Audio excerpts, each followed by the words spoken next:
우리 하나님 말씀 같이 봅니다. 사무엘상 16장 1절에서 7절까지, 사무엘상 16장 1절에서 7절까지 우리 한 절씩 교독하겠습니다. 여호와의 말씀이 하나니의 아들 예후에게 임하여 바하사를 꾸짖어 가라사대, 내가 너를 진토에서 들어 나의 백성 이스라엘 위에 주권자가 되게 하였거늘 내가 여로보암의 길로 행하며 내 백성 이스라엘로 범죄케 하여 저희 죄로 나의 노를 격동하였은즉 내가 너 바하사와 내 집을 쓸어버려 내 집으로 느바세 아들 르호보암의 집 같게 되게 하리니, 바하사에게 속한 자가 성읍에서 죽은즉 개가 먹고 들에서 죽은즉 공중의 새가 먹으리라 하셨더라. 바하사의 남은 사적과 무릇 행한 일과 권세는 이스라엘 왕 역대지락에 기록되지 아니하였느냐. 바하사가 그 열조와 함께 잠에 디르사의 장사 되고 그 아들 엘라가 대신하여 왕이 되니라. 우리 7절 합독하겠습니다. 여호와의 말씀이 하나니의 아들 선지자 예후에게 임하사 바하사와 그 집을 꾸짖으심은 저가 여로보암의 집을 본받아 여호와 보시기에 모든 악을 행하며 그 손의 소위로 여호와의 노를 격동하였음이며 또 그 집을 쳤음이더라.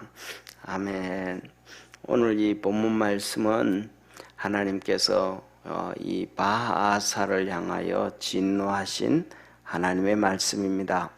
하나님께서 그의 종 예후 선지자에게 나타나셔서 하나님께서 바하사를 꾸짖으십니다. 바하사는 우리가 똑같이 누구냐 하면 이 북이스라엘의 두 번째 왕입니다. 결국은 세 번째 왕이 되죠, 그죠? 세 번째 왕이 되는데 여로보암이 제일 처음에 왕이 되어지고 그 다음에 아들 나답이 왕이 되어졌다가 하나님께서 이들이 우상 숭배하고 백성들로 우상 숭배하고 해가지고 그들을 징벌하고 치시는데 그렇게 말씀을 합니다. 성에서 죽은 자는 개가 먹고 들에서 죽은 자는 새가 먹는다라고 심판을 하셔서 이 바하사가 이 르호보암의 집안에 있는 모든 자손들 나답의 형제부터 시작해서 전부 하나도 살려두지 않고 다 죽입니다. 그렇게 하나님께서 다 죽였는데 그 직접 하나님의 진노의 심판에서 심판자로서 일했던 바하사가 똑같이 또 여로보암의 길을 쫓아갑니다. 여전히 우상 숭배를 하게 되어지고 산당을 짓고 거기다가 또 금송아지를 만들고 우상을 숭배하죠. 그래서 하나님께서 이 바하사를 향해서 똑같은 심판을 합니다. 이 여로보암의 집안에 이 모든 일을 죽이는데 성 안에서 죽은 자는 개가 뜯어먹고 또 들에서 죽은 자는 새가 뜯어먹게 하겠다라고 하나님이 말씀해 줍니다. 이 말씀을 우리가 다시 한번 이렇게 우리가 생각을 해보면 이런 거예요. 한번 보세요. 한번 상식으로 한번 생각을 한번 해보세요.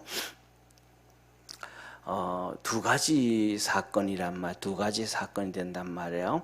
첫째로는 성읍 안에서 죽은 자는 개가 와서 뜯어먹는다라는 얘기는 그냥 이를 참수해 가지고 나무에 달아놓는다는 게 아니잖아요. 나무에 달아놓으면 개가 뜯어먹지를 못하잖아요. 그럼 죽으면 그냥 그 자리에서 그냥 내비두는 거죠. 길거리에 내비두는 거요. 그 다음에 그러면 성 안에서 그 시체를 내비뒀다라는 얘기는 들에서 죽은 자는 새가 뜯어먹는다 하면 그것도 또한 들에서 죽은 자를 그냥 내비뒀다는 거거든요. 이 말은 첫째로는 두 가지 말씀을 드린다 그랬는데, 첫째로는 그 얼마나 거기서 같이 생활하던 이스라엘 백성들의 삶이 정말로 뭐라 그럴까 피폐해진 삶이라는 걸 보여주게 되잖아요.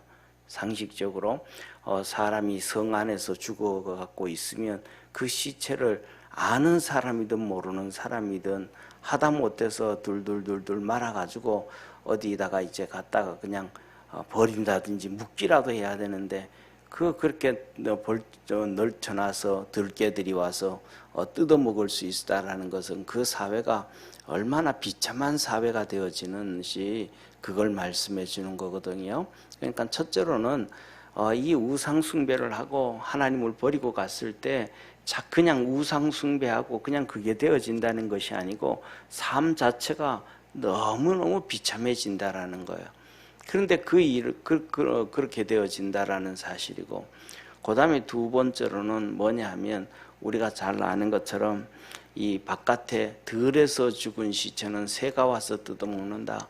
뭐 시체는 이렇게 뜯어먹을 수 있죠, 그죠? 예를 들어 뭐 썩은 시체 같은 경우에야 독수리도 와서 뜯어먹고, 그 다음에 또 뭐 이렇게 까마귀도 와서 뜯어먹고 이렇게 시체를 뜯어먹는 짐승들이 있기는 하지만은, 그런데 이런 것을 비춰볼 때는 이스라엘 백성들의 삶 전체가 너무 비참해진다.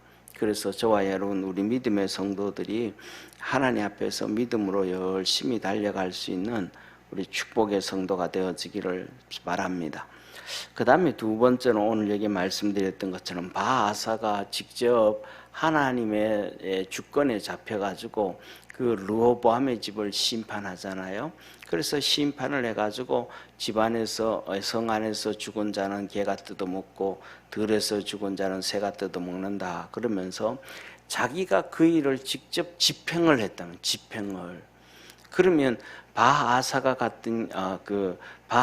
그 일을 직접 집행을 하고 직접 하나님 앞에 그렇게 쓰임을 받았으면 그 사람 본인이 믿음이 있고 믿음이 없고를 떠나가지고 이들이 살아온 이 선지자들이 얘기를 다 안단 말이에요. 이제 이 바아사 정도 되어지면 그냥 예를 들면 바아사 정도가 되어지면 시골에 화재 묻혀갖고 세상도 모르다가 어느 날 갑자기 칼을 들고 일어나서 왕을 죽이고 그 다음에 자기가 왕이 되어지는 이런 사건이 아니거든요. 이 위치에 있으면 족장의 분위기 그 모든 시대가 돌아가는 상황이 다 알고 있고, 그걸 알고 있다라는 얘기는 그 당시에 가장 중심에 있었던 선지자들이 하는 얘기를 다 알았단 말이에요. 하나니가 했던 그 선지자의 얘기, 그 다음에 또 예후가 예후 선지자를 통해서 주신 말씀도 있고, 그 다음에 그 유다에서 온 선지자 얘기도 있고, 이런 수많은 선지자들이 하나님의 사람들이 또 죽으면 이렇게 되어진다라는 것을 정말 다 얘기했단 말이에요. 그러면 그렇게 다 그렇게 얘기가 다 되어지면 그것을 너무 잘 알고 있기 때문에 자기가 그렇게 다 했으면 본인은 그 길을 가지 않아야 되잖아요. 최소한 하나님이 싫어하는 우상 숭배했던 그 신당들을 좀 정리한다든지, 그 다음에 금신상들을 정리한다든지, 그 다음에 하나님을 찾게 한다든지, 이런 자기 나름대로 이렇게 방향을 이렇게 바꿔가는 그런 변화되어지는 모습이 있어야 되는데, 그런 변화되어지는 모습이 전혀 없고, 이스라엘 백성들이 그 우상 숭배했던 여로보암의 길을 똑같은 길을 또 간단 말이에요. 이걸 보면서 느끼는 게 뭐냐 하면 이런 생각을 해요. 제 같은 경우에도 이 구약 성경을 쭉 읽고 역대기를 이렇게 보다 보면 왕들도 있고 그들의 하나님 앞에서 잘못된 믿음의 신앙의 길을 가는 사람들을 보면 왜 이렇게 갈까? 왜 이렇게 갈까? 분명히 이렇게 가면 망한다는 걸 다 알았으면서도 왜 이렇게 갈까? 좀 더 나아가서는 이스라엘의 역사를 자전거 바퀴와 같은 이 사이클 역사라 그래요. 이스라엘 백성들은 하나님의 큰 은혜를 받고 출애굽을 하고 은혜를 받고, 하나님의 큰 은혜를 받고 나면 하나님의 복을 받게 되잖아요. 이 복을 받게 되어지고 난 다음에는 그 다음에는 복을 받으면 감사하고 살아야 되는데 꼭 죄를 지어요. 말할 수 없는 죄를 짓고 타락하고, 그럼 죄 짓고 타락하고 나면 하나님이 또 심판하시고, 그래서 하나님이 심판하시면 그 비참한 삶에서 또 막 하나님 살려달라고 견디다 못해서 회개하고 부르짖고, 그러면 하나님은 또 그들을 용서해 주시고 또 그들에게 은혜 주시고, 그러면 그들은 또 하나님의 복을 받아 잘 살다가 또 죄짓고, 그 다음에 그 하나님의 심판을 받아가지고 또 그 몸부림치면서 하나님 살려달라고 몸부림치면 하나님 또 그들을 살려주시고 은혜 베푸시고 축복해 주시고, 이것이 한 번이 아니고 똑같은 방향이 계속해서 출애굽 이후에 이스라엘 백성들이 망하는 예수님께서 오신 그때까지 거의 1500년 동안의 역사를 한치도 오차 없이 똑같은 방향이 계속 돌아가는 거예요. 계속 똑같이 돌아가는 거예요. 쉽게 말하면 오늘날 우리가 살아가는 시대에 봄, 여름, 가을, 겨울이 계속해서 똑같이 돌아가는 것처럼, 봄이 됐다가 갑자기 가을이 됐다가 그 다음에 겨울이 됐다가 여름이 됐다가 이렇게 바뀌어지는 것도 없이 봄, 여름, 가을, 겨울, 봄, 여름, 가을, 겨울처럼 이스라엘 백성들은 은혜를 받고 복을 받고 또 죄를 짓고 타락하고 심판을 받고 회개하고 또 하나님의 은혜를 받고 복을, 이거 똑같이 계속해서 똑같은 방향으로 가는 거예요. 그런 것을 보면서 야, 저기서 왜 저렇게 똑같이 살아갈까, 성경을 보면서요. 아니, 하나님이 복을 주시면 감사하고 믿음으로 달려가고 더 하나님을 잘 섬기고 가면 될 텐데 왜 그 잘 살게 되어지고 복을 받게 되면 그렇게 우상 숭배하고 또 타락을 할까? 응? 하나님 주신 은혜에 그냥 감사하고만 가면 될 텐데, 그냥 주신 은혜에 유지만 하고 가면 될 텐데 왜 하나님이 주신 축복이 그것이 충분한데도 왜 우상을 숭배하면서 다른 복을 또 구할까? 왜 우상 숭배를 하고 그렇게 하나님을 벗어나서 하나님이 주시는 축복을 버리고 다른 축복을 또 구하고 살까? 지금 받은 하나님으로부터 받은 은혜와 축복도 넘쳐나거든요. 하나님께서 믿음으로 달려가고 살아가면 하나님께서 이른 비와 늦은 비를 주시고 때마다 지켜주시고 때마다 축복해 주시고 평안을 주신다 그랬거든요. 그 평안한 삶 가운데 그대로 하나님을 섬기면 살면 될 텐데, 거기서 잘 삶에도 하나님이 주신 축복으로 잘 삶에도 불구하고 왜 무슨 복을 더 받으려고 우상을 숭배하면서 자기 자식들을 불에 태워서 죽이고 이 번제로 드리면서 자식들까지 불에 태워 죽이면서 무슨 복을 더 받으려고 이스라엘 백성들이 그렇게 할까? 도저히 이해가 안 됐거든요. 그런데 뭐냐면 이 말씀은 제가 보기에는 한 가지 같습니다. 그게 뭐냐면 우리가 하나님 앞에 잡혀 있기 위하여 몸부림칠 수 있는 믿음의 성도가 되어지기를 주의 이름으로 축원합니다. 이 세상은 공중권세, 마귀가 공중권세 잡고 있기 때문에 사람들은 전부 아니라 그러지만은 우리는 어쩔 수 없이 보이지 아니하는 권세 앞에 잡혀 살아갑니다.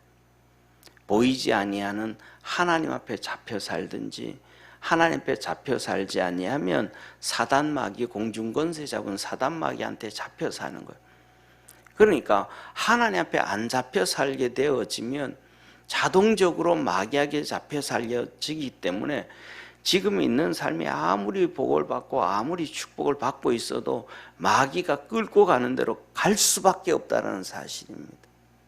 그래서 우리가 너무 잘 알고 평생 잊어버리지도 말아야 될 말씀 중에 하나가 근신하고 깨어서 있어라 하셨던 우리 주님의 말씀이 정말로 우리 삶 속에 더 새롭게 되어진다.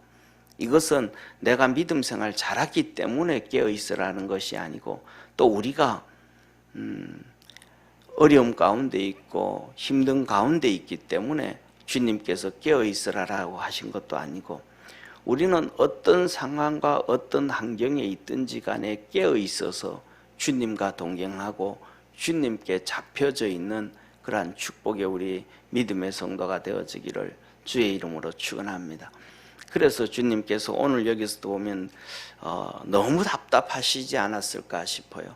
누가 바하사엘을 향해서 자기가 직접 칼을 들고 이 여로보암의 아들 나답 왕부터 그 가족들, 자녀들, 어린 자녀들, 그 중에서는 뭐 예를 들면 손자도 있을 것이고 여로보암의 증손자도 있을 것이고 하다못해 그 많은 가족들이 있으니까 어떤 가족에게는 태중에 있는 아이도 있을 거 아니에요.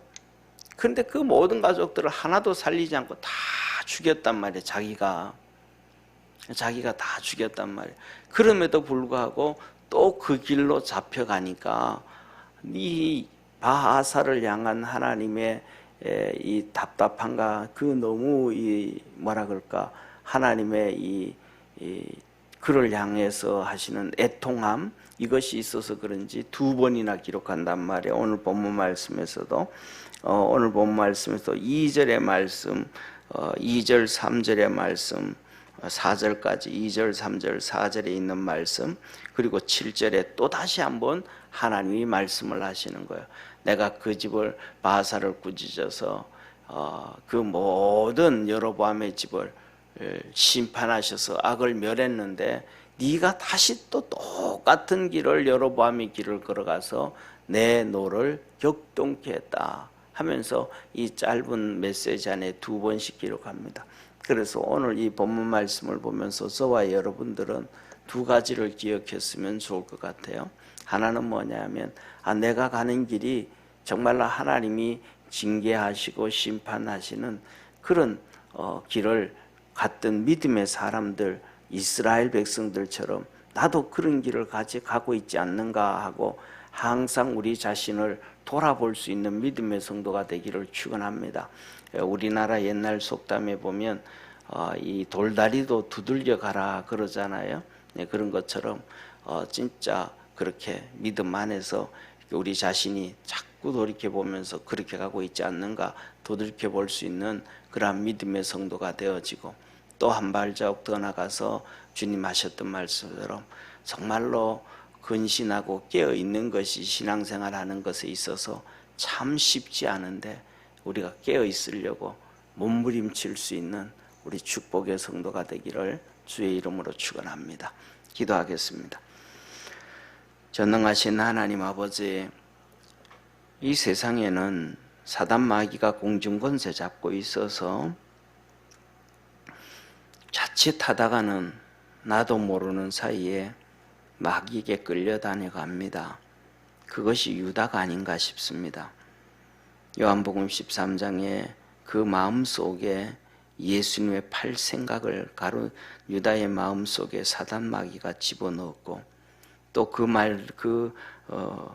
예수님의 팔 생각에 잡혀지고 나니까 그 다음에는 그 속에 사단 마귀가 쑥 들어와 가지고 일을 시행하고 결국은 목매달아 죽는 비참함에 빠집니다. 오늘 바하사 같은 경우에는 하나님 앞에 붙잡혀서 하나님의 심판을 대신 여로보암의 집안에 했습니다. 나이든 노인부터 시작해서 왕부터 시작해서 어쩌면 산모까지도 다 죽이는 심판의 하나님의 진노의 심판이 얼마나 엄중한지 그것을 다 말씀을 하셨습니다. 그 일을 행했던 그도 똑같이 여로보암의 길을 달려가서 하나님의 진노를 샀습니다. 하나님의 노를 격동케 해서 여로보암이 죽은 그 집처럼 똑같이 그렇게 해주겠다. 한 명도 장사되어지는 일이 없이 성에서 죽으면 개들이 뜯어먹고 들에서 죽으면 그들 새들이 와서 뜯어먹게 하겠다고 했습니다. 이 말씀을 보면서 우리가 하나님 앞에서 믿음 생활 잘 할 수 있게 하여 주옵시고 우리의 신앙이 믿음으로 달려가면 주님께서는 당연히 우리를 축복하시고 우리 자녀들을 축복하시고 우리 집안을 축복하시고 은혜 베푸시는 하나님이심을 믿습니다. 그러나 믿음으로 달려가지 아니하면 다 망한다는 것을 여로보암을 통해서 또 오늘 이 바하사를 통해서 말씀하고 계십니다. 깨어서 근신하는 우리 축복의 성도들 되게 도와주시고 오늘도 하나님 앞에 기도할 때에 하나님 동행하여 주시고 함께하여 주시고 은혜 베풀어 주시고 날마다 승리하는 복된 성도들 되게 하옵소서. 구원의 역사 이루어 주시기를 원하옵고 예수님의 이름으로 기도드립니다.